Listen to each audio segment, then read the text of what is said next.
Hello साथियों, मैं अमरदीप कादियान। नमस्ते, प्रणाम, सलाम वालेकुम, सत श्री अकाल, जय मसीह की, राम राम जी, जय माता की, जय हिंद, जय भारत, जय ससुराल वालों की।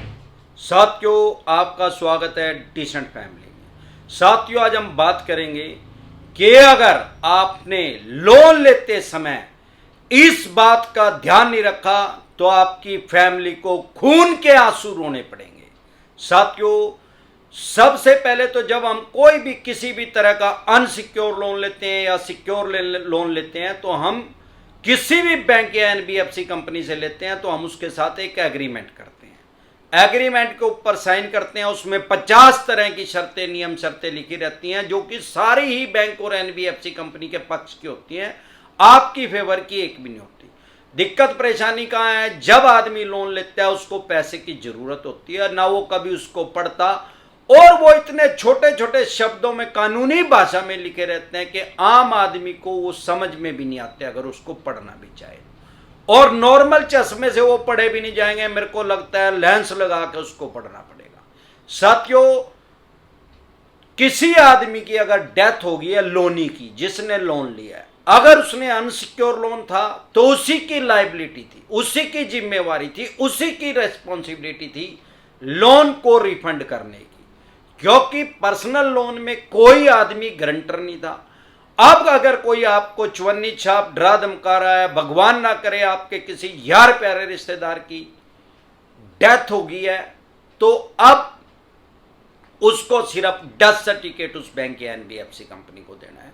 आपकी कोई लायबिलिटी नहीं है, कोई जिम्मेवारी नहीं है वो पैसा रिफंड करने की। साथियों, बहुत से दिक्कत परेशानी ज्यादा कहां आती है, क्योंकि ज्यादातर छोटे लोन को तो बाद में राइट ऑफ भी कर देते हैं या कहते हैं सेटलमेंट कर ले। सेटलमेंट करने की कोई जरूरत नहीं है जब वो आदमी नहीं रहा। अब सिक्योर लोन में दिक्कत आती है। बहुत से आदमियों ने मकान, दुकान, जमीन जायदाद, फैक्ट्री, कारखाने का लोन ले रखा है, या फ्लैट का, बंगले का, या शोरूम का लोन ले रखा है, और या ओडी लिमिट ले रखी है, सीसी लिमिट ले रखी है, लैप ले रखा है, लोन अगेंस्ट प्रॉपर्टी, और अपनी प्रॉपर्टी मॉर्गेज की है, गिरवी रखी है, रहन रखी है इनके पास। अब होता क्या है, सबसे पहले एक बात समझ लें, क्योंकि जब किसी आदमी की डेथ हो जाती है किसी भी कारण से, तो ये 90% तो डेथ होने के बाद, जब किसी आदमी की डेथ होगी, सिर्फ 2 कारण से किसी भी आदमी की मृत्यु हो सकती है। सारी दुनिया के अंदर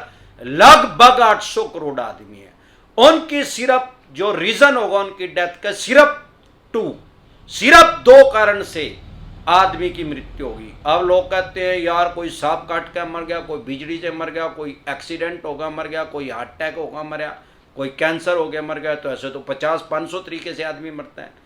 उसका बेसिक अगर देखा जाए तो 2 तरीके से, एक नेचुरल डेथ, एक एक्सीडेंटल डेथ। अब नेचुरल डेथ में क्या कंसीडर होगा और एक्सीडेंटल डेथ किस में मानी जाएगी? नेचुरल आम आदमी ने एक्सीडेंटल डेथ को ये समझता है भाई कोई गाड़ी भी डिगी, एक्सीडेंट हो गया, या scooter, motorcycle, car, jeep, truck, बस का आपस में हो गया, उसकी वजह से किसी की डेथ होगी तो वो एक्सीडेंटल है। वो भी एक्सीडेंटल है। और उसके अलावा किसी को करंट लग गया वो भी एक्सीडेंटल है, सांप काट गया वो भी एक्सीडेंटल है। सामान्य बोलचाल की भाषा में अगर बात करें तो नेचुरल डेथ किसी को कहते हैं, शरीर के अंदर से किसी भी कारण से आदमी की डेथ होगी, मृत्यु होगी, तो उसको नेचुरल डेथ बोलेंगे। यह थंब रूल है सारे वर्ल्ड का।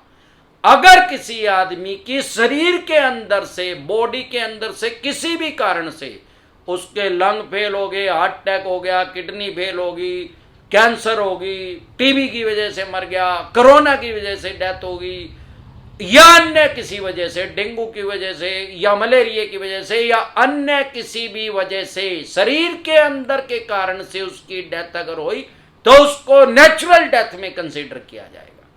और उसके अलावा किसी भी बाहरी कारण से आदमी की डेथ हुई तो उसको एक्सीडेंटल डेथ में कंसीडर किया जाएगा। अब होता क्या है, जब किसी आदमी की डेथ हो जाती है और वो डेथ सर्टिफिकेट बैंक या एनबीएफसी कंपनी को देता है तो 90% आदमियों को तो ये बोला जाता है कि आपके पापा का, दादा का, चाचा का, ताऊ का, जिसने भी वो लोन लिया था, क्योंकि ज्यादातर हमारे देश में जेंट्स ही लोन लेते हैं, और किसी ने लेडीज ने लिया होगा तो फिर माँ का, दादी का, चाची का, नानी का कह देंगे भाई इसका तो इंश्योरेंस ही नहीं था। 90% आदमियों को तो ये बात बोली जाती है, 5% को ये बोली जाती है, क्योंकि जब कोई सिक्योर लोन लेते हैं, कोई भी बैंक या एनबीएफसी कंपनी देता है, तो वो किसी को गारंटर जरूर लेता है, को ब्रोवर जरूर बनाता है किसी को लोन के। अब वो क्या कहता है कि भाई साहब आपके पापा का तो इंश्योरेंस था ही नहीं, आपका इंश्योरेंस हो रहा था। अरे बोली तेरे, लोन तो पापा को दे रखा था, इंश्योरेंस मेरा कर रखा था। मैं जिंदा हूं तो मेरा था, और मैं मर जाता तो फिर मेरे पापा का कह देंगे। 5% ये कहते हैं, और बाकी के 5% आदमियों को क्या कहते हैं, अगर नेचुरल डेथ होगी, मैंने क्या किया, दुनिया में लगभग 800 करोड़ आदमी हैं, जब भी उनकी मृत्यु होगी, डेथ होगी, सिर्फ 2 कारण से होगी, नेचुरल डेथ या एक्सीडेंटल डेथ। या तो नेचुरल हुई या एक्सीडेंट से हुई, तीसरा कोई कारण ही नहीं हो सकता किसी की डेथ होने का। अब किसी की नेचुरल डेथ होगी तो डेथ सर्टिफिकेट जब बनेगा उसमें लिखा जाएगा ना भाई, कारण तो पूछेंगे जब वो शिवपुरी में जाते हैं उसका संस्कार करने के लिए, या किसी को उसके धर्म के अनुसार दबाया जाता है, तो डेथ सर्टिफिकेट जब बनेगा उसमें उसका कारण लिखा जाएगा, भाई किस वजह से इस आदमी की डेथ हुई। अब अगर उसके शरीर के अंदर से हुई होगी तो नेचुरल डेथ लिखाएगा उसमें, और किसी बाहरी कारण से हुई तो एक्सीडेंटल डेथ लिखाएगा। अब वो आदमी जिसके पापा मान लो एक्सपायर हो गए हैं, और वो डेथ सर्टिफिकेट लेके खुद से बैंक या एनबीएफसी कंपनी में जा रहा है और उसको बोल रहा है कि भाई इनकी तो डेथ हो गई है, मेरा लोन क्लियर कर दो। आम सामान्य बोलचाल की भाषा में लोग उसको लोन माफ बोलते हैं। माफ कभी नहीं होता, माफ तो 100 रुपए का लोन भी नहीं होता, और 10 करोड़ का, 50 लाख का, 10 लाख का तो कौन करेगा भाई। इसको बोलते हैं इंश्योरेंस क्लेम, क्योंकि उस आदमी का इंश्योरेंस हो रहा था, वहां से क्लेम ले लो भाई। अब होता क्या है, उन 5% आदमियों को क्या बोला जाता है, डेथ सर्टिफिकेट दे दिया, उसने देख लिया, और वो आदमी खुद से बता भी देगा भाई मेरा पापा का सांप काटा था, या करंट लगा था, या एक्सीडेंट हुआ था, या व्हाटएवर किस कारण से वो मरा था, या शारीरिक किसी कारण से मरा था, अंदरूनी कारण से। अब उसको पता लग गया। अब अगर उस आपने ये बताया है जिस आदमी का पापा की डेथ हो गई है, जो वहां गया है डेथ सर्टिफिकेट लेके, अगर उसने एक्सीडेंटल डेथ का कोई कारण बताया है तो कह देगा नेचुरल डेथ का था भाई, एक्सीडेंटल का तो था ही नहीं। अगर नेचुरल डेथ का कोई कारण बताया है तो कहेगा एक्सीडेंटल का था, और एक्सीडेंटल का कोई कारण बता दिया तो कह देगा नेचुरल डेथ का था। उसको अपोजिट कर देगा और उसको कहेगा भाई ये पैसे नहीं, अब ये माफ नहीं होएगा, ये इसका क्लेम नहीं मिलेगा। इसका क्यों नहीं मिलेगा भाई, भाई मिल ही नहीं सकता। अब सवाल ये है कि 99% आदमियों के पास इंश्योरेंस ही नहीं है यार, इंश्योरेंस की पॉलिसी नहीं है, इंश्योरेंस इन्होंने पक्का कर रखा है आपका। बाकी ऐसी कोई इनके इंश्योरेंस कंपनी जितनी भी हैं, इनके ऊपर एक रेगुलेटर है जिसको बोलते हैं IRDAI, insurance regulator development authority of India, जहां से लाइसेंस लेके आते हैं इंश्योरेंस करने का, जहां से इन्होंने परमिशन ली है। और आरबीआई से इन्होंने लोगों को कर्जाई करने की, लोन देने की परमिशन ली है। ज्यादातर हो क्या रहा है हमारे देश में, ये खुद से ही तो लोन देने की परमिशन लेके आ रहे हैं, लाइसेंस ले रहे हैं, और खुद से ही इंश्योरेंस कंपनी का भी, इनके पास इंश्योरेंस का भी लाइसेंस है। अब जैसे ही कोई आदमी हटा बीच में से, अब लोन भी इन्होंने नहीं दे रखा है और इंश्योरेंस भी इन्होंने नहीं कर रखा है। अगर ये इंश्योरेंस का क्लेम करेंगे तो ये इस जेब में से पैसे निकाल के इनको इसमें डालने पड़ेंगे, मतलब अपना ही पैसा दूसरी जेब में डालना पड़ेगा। इसलिए ये उसको ऑफलाइन बोलते हैं, रिटर्न में नहीं उसको देते कभी भी, उसको वर्बली बोल देंगे भाई इसका तो इंश्योरेंस ही नहीं था। अब अगर आपका भी इंश्योरेंस है, लोन है, तो आप भी मेरे गवाह हैं कि 99% आदमियों के पास पॉलिसी नहीं है। जिस दिन हैप्पी बर्थडे हो गया ना, ये इंश्योरेंस क्लेम नहीं देंगे, आपके बच्चे खून के आंसू रोएंगे, आपके मकान को, दुकान को, फैक्ट्री को, कारखाने को खत्म कर देंगे, उसको ऑक्शन कर देंगे, सेल कर देंगे, बोली कर देंगे, उसका क्लेम नहीं देंगे। सबसे पहले, अभी आप जिंदे हो, जब तक मेरी वीडियो देख रहे हो, तुरंत प्रभाव से जाके कल को अपने जहां से आपने लोन लिया है उसको क्या भाई मेरी इंश्योरेंस की पॉलिसी दे। अगर वो ये बोले कि इंश्योरेंस तो आपका हुआ ही नहीं, तो कह दे भाई फिर मेरा लोन सैंक्शन लेटर दे। क्योंकि नियम क्या है, जब आप लोन लेते हैं लोन सैंक्शन लेटर इशू होता है, उसके ऊपर आपके साइन होते हैं और एक कॉपी आपको दी जाती है, एक कॉपी बैंक के पास होती है। लेकिन देखने में क्या है, को लोन सैंक्शन लेटर ही नहीं देते, उसके अंदर सारी डिटेल लिखी हुई है, कितने का आपने लोन लिया, कितना आरओआई था, रेट ऑफ इंटरेस्ट था, कितनी स्टैंप ड्यूटी लगी, कितने इंश्योरेंस था, कौन सी कंपनी से था। वैसे तो ज्यादातर ये खुद ही कर रहे हैं, अगर नहीं भी कर रहे, कुछ एनबीएफसी कंपनी के पास नहीं है मान लो, तो वो क्या कर रहे हैं, किसी इंश्योरेंस कंपनी के साथ टाई अप कर रहे हैं। उसका टाई अप करने का एक, जैसे आम आदमी कोई आपका इंश्योरेंस करवाता है तो उस इंश्योरेंस एजेंट के पास एक कोड होता है। अब वो कितने इंश्योरेंस करवाएगा भैया आम आदमी, 10, 20, 50, 500, 1000, 10,000, 50 लाख थोड़ी करवा देगा। 50 लाख, 5 लाख, 1 करोड़ इंश्योरेंस कौन करवाएगा? वो जो लोन दे रहा है, क्योंकि उसके पास बल्क में कस्टमर आ रहे हैं। तो इनके पास एक मास्टर कोड बोलते हैं, वो मास्टर कोड होता है। वो मास्टर कोड जो है, जितनी भी पॉलिसी करते हैं सारे देश में एक ही कोड लगाते हैं। तभी आपने देखा होगा, आप होम लोन लेने के लिए गए या कोई पर्सनल लोन लेने के लिए, बिजनेस लोन लेने के लिए गए, आपका एक हेल्थ इंश्योरेंस भी कर देते हैं। भले ही आपका 2 करोड़ का पहले ही हेल्थ इंश्योरेंस होया पड़ा, नहीं भाई ये लेना पड़ेगा, वर्बली बोलते हैं।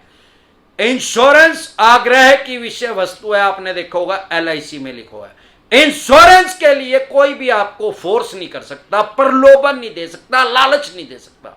वो ये नहीं कह सकता कोई भी बैंक या एनबीएफसी कंपनी कि आपको पर्सनल लोन, बिजनेस लोन या सिक्योर लोन, अनसिक्योर लोन, किसी भी तरह का, मकान, दुकान, जमीन जायदाद, फैक्ट्री, कारखाने का, scooter, motorcycle, car, jeep, truck, बस का, मैं जब लोन दूंगा, जब आप इसका इंश्योरेंस करवाओगे, इसको बोलते हैं लोन सिक्योर, ऋण सुरक्षा।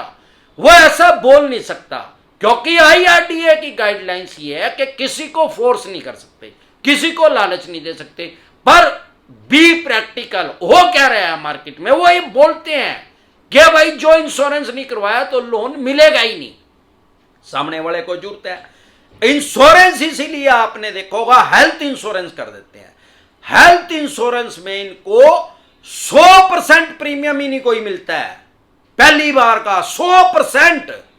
अगर इन्होंने आपके 20,000 रुपए काटने हैं तो वो 20,000 रुपए इंश्योरेंस कंपनी ही नहीं कोई दे देती है। इसको बोलते हैं कॉर्पोरेट अकाउंट, कॉर्पोरेट एजेंट है ये। क्योंकि वो इंश्योरेंस कंपनी ये सोचती है कि चल 1 साल इसको दे दिया, अगले साल आएगा। यही कारण है कि आप किसी भी तरह का लोन लेने जाते हैं, एक आपका इंश्योरेंस कर दिया जाता है, हेल्थ इंश्योरेंस। अरे हेल्थ इंश्योरेंस करवाना रह गया, पैसे लेना रहा, भूत नहीं गए ऐसी। हेल्थ इंश्योरेंस करे, हेल्थ ठीक है जी, भी तो तू पैसे दे रहा है, कैच निकल रही होंगी तो बेड पे नहीं पड़े होंगे, खाटे पे पड़े होंगे, तेरे तो रजिस्टर आ जाता लोन लेनी यार, कमाल के रखा। तो भाई सबसे पहले अपनी इंश्योरेंस पॉलिसी ले लो। अगर ये नहीं दे रहे तो अपना लोन सैंक्शन लेटर मांगो। उसके पास कोई पावर, कोई राइट्स नहीं है कि वो नहीं देगा, उसको देना पड़ेगा। नहीं दे रहा है तो बैंकिंग ombudsman के पास इनकी कंप्लेंट कर दो।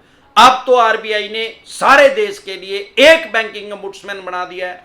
100 से भी ज्यादा बैंक और एनबीएफसी कंपनी हमारे देश में काम कर रहे हैं। सबकी कंप्लेंट एक जगह हो सकती है, चाहे किसी भी बैंक या एनबीएफसी कंपनी से आपने ले रखा है तो। और दूसरा, पॉलिसी बॉन्ड लो। सबसे बड़ा कारण क्या है इनका, पॉलिसी बॉन्ड आपको ना देने का। क्योंकि जब दिन इंश्योरेंस, पॉलिसी बॉन्ड किसको बोलते हैं, इंश्योरेंस की कॉपी को। जब इंश्योरेंस की कॉपी आपके हाथ में जिस दिन आ जाएगी, चाहे वो हेल्थ इंश्योरेंस है, चाहे लाइफ इंश्योरेंस है, किसी भी तरह का इंश्योरेंस है, 15 दिन का फ्री लुक का टाइम आपके पास। 15 दिन के अंदर अंदर चाहे तो आप उसको रिफंड करके अपने पैसे वापसी ले सकते हैं। आपको सिर्फ एक सिंपल कागज पे 2 बात लिख के देनी है उस इंश्योरेंस कंपनी को कि मुझे आपकी टर्म कंडीशन ठीक नहीं लगी और मैं ये पॉलिसी नहीं लेना चाहता, मेरा पैसा रिफंड कर दिया जाए। सबसे बड़ा डर तो इनको ये है, भाई इसकी इंश्योरेंस तो कर दिया, चाहे इसका लाइफ इंश्योरेंस करा है या लोन सिक्योर करा है या इसका हेल्थ इंश्योरेंस कर दिया, अगर इसको पॉलिसी दे दी और इनने डिसेंट एडवाइस ले रखी होगी तो ये पैसे ले लेगा वापसी। और जो वो 100% कमीशन वहां से आनी है वो नहीं आएगी, या ये खुद इंश्योरेंस कर रहे हैं तो वो दिहाड़ी सारी खराब, इसलिए आपको इंश्योरेंस की पॉलिसी नहीं देते। और दूसरा और सबसे बड़ा कारण वो ठगी करनी। भाई कल को अमरदीप कादियान का अगर हैप्पी बर्थडे होगा तो इसको चवन्नी उसके वारिसों को देंगे ही नहीं। फिर क्या कहते हैं उसके वारिसों को, जो उसके उत्तराधिकारी हैं, जो डेथ सर्टिफिकेट लेके गए हैं, भाई इसका इंश्योरेंस तो था नहीं इस आदमी का। अब एक तरीका है, या तो सारे पैसे भर दो, या दूसरा ऑप्शन देते हैं आप लोन को अपने नाम ट्रांसफर करवा लो। क्यों करवा लो भाई? अरे जब लोन सिक्योर है, लोन सिक्योर काम कैसे करता है? मान लो अमरदीप कादियान ने 20 साल के लिए लोन लिया, 2 करोड़ का, 5 करोड़ का, 50 लाख का, जितने का भी। अब मैं 2 साल के बाद नहीं रहा तो 18 साल के पैसे इंश्योरेंस कंपनी पे कर देगी, क्लेम मिल जाएगा उसको, और वो प्रॉपर्टी जो मॉर्गेज है वो मेरे उत्तराधिकारी को मिल जाएगी। अगर मैं 19 साल के बाद हरिद्वार गया तो 1 साल का पैसा देगी वो, सिर्फ इंश्योरेंस कंपनी 1 साल का क्लेम देगी। लोन सिक्योर इस तरीके से काम करता है, और ज्यादातर जब ये लोन सिक्योर करते हैं तो पूरे 20 साल के पैसे साथ के साथ ही काट लेते हैं पहली बार में। अब फिर लोगों को बुद्ध बनाया जा रहा है। भाई ऐसा मैंने आज तक कोई लोन नहीं देखा, खास तौर पे सिक्योर लोन, जिसकी ऋण सुरक्षा ना करी हो इन्होंने, लोन सिक्योर ना किया हो, तो तुरंत प्रभाव से अपनी पॉलिसी लें, जिसको पॉलिसी बॉन्ड बोलते हैं इंश्योरेंस की भाषा में। अगर भगवान ना करे आपके किसी यार प्यारे रिश्तेदार की डेथ हो गया और ये बात बोल रहे हैं जो भी मैंने बताई है, तो भी इनको बोले लोन सैंक्शन लेटर दे भाई, उसके अंदर इनका सारा बंडा फूट जाएगा। अभी कुछ टाइम के बाद एक पोर्टल आ रहा है, उसमें जैसे ही किसी भी आदमी की, मान लो अमरदीप कादियान हरिद्वार चला गया आज, बस मेरा पैन कार्ड और आधार कार्ड का उसमें नंबर जब डालेंगे, जन्म से लेके आज तक मेरे जितने इंश्योरेंस हैं सारे के सारे उसमें आ जाएंगे। जैसे सिविल के अंदर जब से आपने लोन लेने स्टार्ट किए हैं और आज तक सारी डिटेल आ जाएगी, चाहे वो सारे क्लियर भी कर दियो, चाहे डिफॉल्ट भी कर दियो, या कुछ भी कर दियो, व्हाटएवर। होपफुली जब ये आ जाएगा तो तुरंत प्रभाव से अमरदीप कादियान बता देगा, क्योंकि हमारी बैंकिंग के ऊपर पूरी नजर है, इस काम के हम स्पेशलिस्ट हैं। साथियों, मैं हमेशा बताता हूं, अगर आपके पास पैसे हैं तो इनके पैसे दे दें, नहीं पैसे हैं तो राहु केतु ग्रह तो क्या करेगा, धरती पे कोई भी दुनिया का ग्रह आके आपका कुछ नहीं बिगाड़ सकता। अगर आपको लोन से रिलेटेड कोई भी दिक्कत, परेशानी, समस्या अगर आ रही है तो YouTube के सर्च के ऑप्शन में जाके वो प्रॉब्लम लिखें, आगे जैसे ही डिसेंटेड वाई लिखेंगे तुरंत प्रभाव से आपकी समस्या का समाधान हो जाएगा, क्योंकि वहां पे मैं लगभग 1,500 वीडियो डाल चुका हूं। सिर्फ 2 नोटिस को कभी भी इग्नोर ना करें। एक तो 138 का अगर समन आया है, कोर्ट से नोटिस आया आपके पास, उसको कभी भी इग्नोर ना करें, नहीं तो फिर आपका बेलेबल वारंट इशू हो जाएगा, उसके बाद नॉन बेलेबल हो जाएगा, और उसके बाद आपको पीओ घोषित कर दिया जाएगा, सामान्य बोलचाल की भाषा में भगोड़ा घोषित कर दिया जाएगा। तब आपको न्यायिक हिरासत में जाना पड़ेगा कम से कम 14 दिन के लिए। उसके अलावा अगर आपके पास सरफेसी एक्ट 2002 के तहत नोटिस आ रहा है, 13(2) का, 13(4) का, सिंबॉलिक पोजीशन का, फिजिकल पोजीशन का, उसको कभी भी इग्नोर ना करें, उसको कभी भी अड़के में ना, नहीं तो आपकी प्रॉपर्टी की ऑक्शन कर देंगे, आप अपनी प्रॉपर्टी से हाथ धो बैठेंगे, फिर चाहे वो आपकी 2 करोड़ की है, 5 की है, 25 की है, 50 करोड़ की है, 5 लाख की है, आप उससे हाथ धो बैठेंगे, उसकी ऑक्शन कर देंगे, बोली कर देंगे, सेल कर देंगे। अगर आपको ऐसी इंटरनल फीलिंग आ रही है कि मैं अब तक तो मैं इनके पैसे दे चुका हूं, मेरा सिक्योर लोन है कोई, और फ्यूचर में मैं इसको पे नहीं कर पाऊंगा, तो ये सरफेसी एक्ट के अकॉर्डिंग आपके पास नोटिस भेजेंगे 3 महीने के बाद, जिस दिन आपकी 3 EMI डिफॉल्ट होगी। प्रिवेंशन बेटर देन क्योर, इलाज से परहेज बेहतर है। अगर आपको ऐसा लग रहा है कि फ्यूचर में मेरी EMI डिफॉल्ट होगी, या आपके पास सरफेसी एक्ट 2002 के तहत नोटिस आ गया है, तो तुरंत प्रभाव से लीगल एडवाइस लें। एक चीज ध्यान रखें, सरफेसी एक्ट तब इंप्लीमेंट होगा आपके ऊपर, तब लागू होगा जब आपकी 3 EMI डिफॉल्ट हो जाएंगी। 3 EMI डिफॉल्ट होने के बाद आपके लोन को NPA में डाल दिया जाएगा, नॉन परफॉर्मिंग एसेट। ऐसा पैसा जो बैंक या एनबीएफसी कंपनी की नजरों में अब उसको फायदा नहीं दे रहा, उसके पहले सरफेसी एक्ट आपके ऊपर इंप्लीमेंट नहीं होता, फिर चाहे आपका कितने भी करोड़ का लोन है या कितने भी लाख रुपए का लोन है। और सरफेसी एक्ट कभी भी अनसिक्योर लोन में कभी भी सरफेसी एक्ट लागू नहीं होता। खुद बहुत से चवन्नी छाप लोगों को डराते धमकाते हैं कि क्रेडिट कार्ड में सरफेसी एक्ट लग जाएगा, पर्सनल लोन में लग जाएगा, सिर्फ और सिर्फ सिक्योर लोन में लगेगा। और सिक्योर लोन में भी scooter, motorcycle, car, jeep, truck, बस, किसी व्हीकल में वाहन के ऊपर सरफेसी एक्ट लागू नहीं होगा। इसके अलावा अगर आपका एग्रीकल्चर लोन है, भूमि से संबंधित आपका कोई लोन है, खेती के संबंधित, खेती किसानी के लिए आपने कोई लोन लिया, तो उसके ऊपर सरफेसी एक्ट लागू नहीं हो सकता। अगर आपने कोई लोन लिया है उसकी 20% पैसे सिर्फ रह गए हैं, तब भी सरफेसी एक्ट लागू नहीं होता। उसके अलावा हर सिनेरियो में सरफेसी एक्ट लागू करके आपकी प्रॉपर्टी की ऑक्शन कर सकते हैं, बदली कर सकते हैं, सेल कर सकते हैं। लेकिन इनके पास ऐसे कोई राइट्स नहीं है कि 3 करोड़ रुपए की अगर आपकी प्रॉपर्टी है तो उसको 1 करोड़ रुपए में सेल कर दें या 1.5 करोड़ में सेल कर दें। वैसे देखने में आता है कि जितने इनको पैसे लेने हैं उतने में ये उसको सेल कर देते हैं, अगर आपको अपने राइट्स और अधिकार नहीं पता। सरफेसी एक्ट 2002 में ये एक्ट आया, इसने बैंक एनबीएफसी कंपनी को अधिकार दे दिए आपकी प्रॉपर्टी को ऑक्शन करने के, बोली करने के, सेल करने के, बिना कोर्ट में जाए। कोर्ट में जाने की इनको जरूरत नहीं है, सरफेसी एक्ट लागू करके आपकी प्रॉपर्टी को ऑक्शन कर सकते हैं। लेकिन सरफेसी एक्ट ने आपके जो राइट्स हैं, आपके जो अधिकार है, जो आप संविधान ने आपको अधिकार दिया है एज ए कॉमन मैन, वो खत्म नहीं किया। ना ही हमारे देश में कोई ऐसा एक्ट आएगा। जैसे ही सरफेसी एक्ट का नोटिस आए या 138 का कोर्ट से कोई समन आपके पास आए तो तुरंत प्रभाव से लीगल एडवाइस लें। इसके अलावा अगर आप हमारे साथ टेलीफोनिकली जुड़ना चाहते हैं, पर्सनल मीटिंग करना चाहते हैं, फिर आपका लोन 2 करोड़ का है, 5 का है, 25 का, 50 करोड़ का है, जितने भी करोड़ का आपका लोन है, लोन से रिलेटेड आपके पास कोई सरफेसी एक्ट 2002 के तहत नोटिस आ रहा है, 13(2) का आ रहा है, 13(4) का आ रहा है, सिंबॉलिक पोजीशन का, फिजिकल पोजीशन का, डीएम साहब का, 138 नेगोशिएबल इंस्ट्रूमेंट एक्ट 1881 का, पेमेंट एंड सेटलमेंट एक्ट 2007 का, या आपके पास आर्बिट्रेशन एंड कंसोलिडेशन एक्ट 1996 का आ रहा है, या रिकॉल नोटिस आ रहा है, या अन्य किसी भी तरह का कोई भी नोटिस अगर आपके पास आ रहा है, लोन से रिलेटेड जो भी दिक्कत, परेशानी, समस्या आपको आ रही है, जो भी लोन से रिलेटेड डॉक्यूमेंट्स आपके पास हैं, वो सभी लेके आप मेरे से पर्सनली मीटिंग कर सकते हैं, पर्सनली एडवाइस ले सकते हैं, या टेलीफोनिकली भी एडवाइस ले सकते हैं। उसका क्या प्रोसेस है हमारे साथ जुड़ने का, आपकी स्क्रीन पे कमेंट बॉक्स के अंदर एक नंबर आया हुआ है 9306347314। इस नंबर को सेव करके व्हाट्सएप मैसेज करें, तुरंत प्रभाव से रिप्लाई आएगा कि कैसे आप हमारे साथ टेलीफोनिकली जुड़ सकते हैं या पर्सनल मीटिंग कर सकते हैं। एक बार जोर से मिलकर नारा लगाएंगे, जय ससुराल वालों की।